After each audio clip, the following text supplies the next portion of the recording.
Hey everyone, some thoughts on Bitcoin in retirement accounts. So I absolutely love the concept of Bitcoin in retirement accounts. I am 100% in favor. So you're probably thinking, why, if I am a huge fan of Bitcoin in retirement accounts, do I spend so little time talking about it? The answer is unique to my situation, which is that I built Baumgar Corporation and sold the company a decade ago. So for the last decade, I don't really have a traditional retirement account like a 401k or an IRA or anything like that. I don't really have that sort of stuff because I've been affiliated with a bunch of different stuff, but none of it is sort of traditional stuff that you can control where it goes.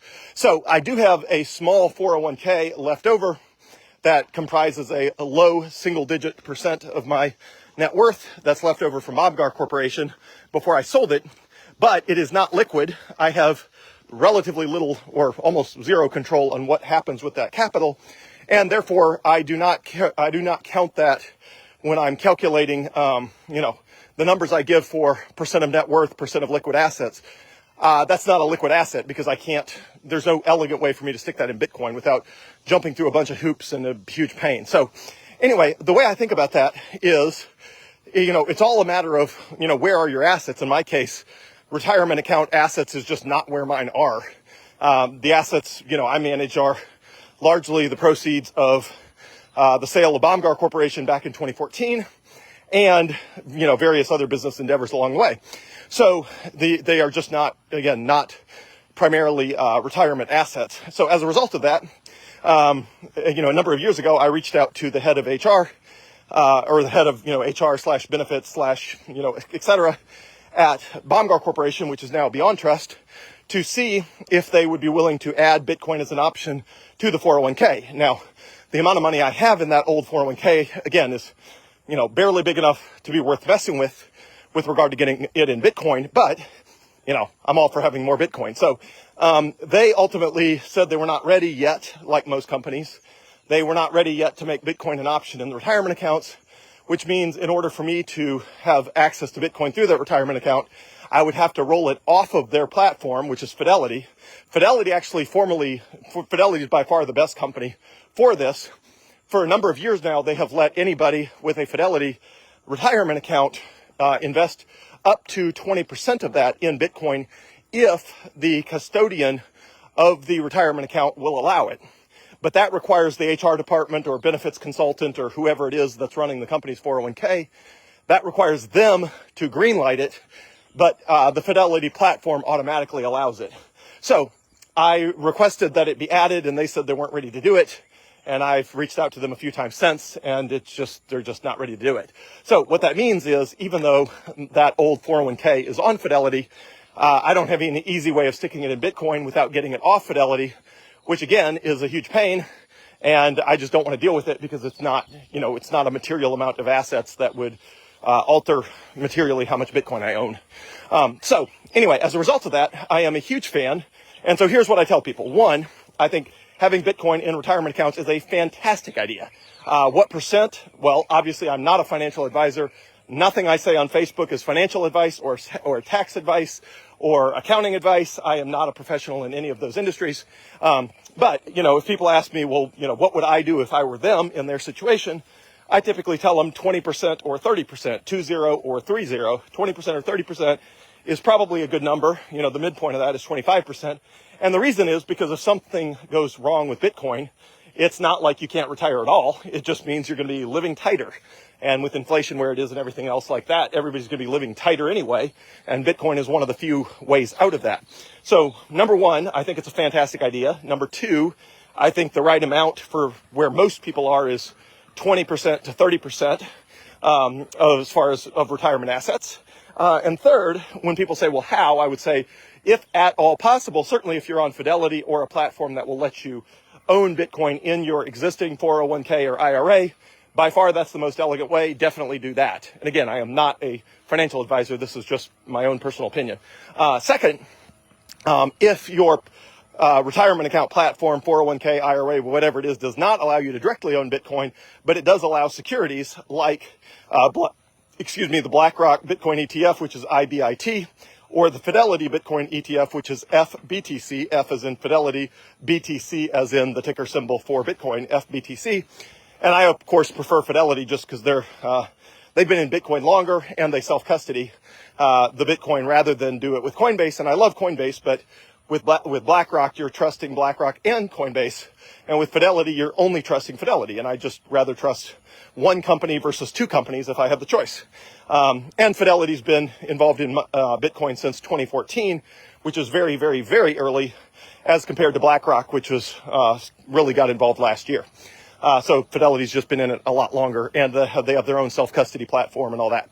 Or not, I shouldn't say self-custody. I should say they have a platform where they custody Bitcoin themselves rather than relying on a third-party custody like Coinbase. So anyway, so number one, huge fan. Number two, 20%, 30%. But again, I have a very high risk tolerance, so just factor that in. What I say I would do if I were you is not necessarily what you should do if you were you, because my risk tolerance is very high. Third, again, if you can do it directly, that's the best option. If you can't, the Bitcoin ETFs, specifically the Fidelity Wise Origin Bitcoin Trust, whatever, FBTC, I think that's what it's, I know that's the ticker, I just can't remember. I think Wise Origin Bitcoin Trust is what it's the full name of it. But anyway, if you can find any way to get those assets, 401k, IRA, whatever, into a Bitcoin ETF, that is a fantastic option. If you can't, the platform doesn't allow it, there's just no way, you go in circles and circles and circles and it's just not possible, then the next best thing is to do something like Unchained Capital. That is UNCHAINED, Unchained Capital. And they have a ability to roll over, I think, 401ks and IRAs, and I believe even Roth IRAs. So I think it's, I'm not 100% sure, but about 401ks, but I'm quite certain they allow IRAs and Roth IRAs. So Unchained Capital, from everything I've heard, is the leader in that.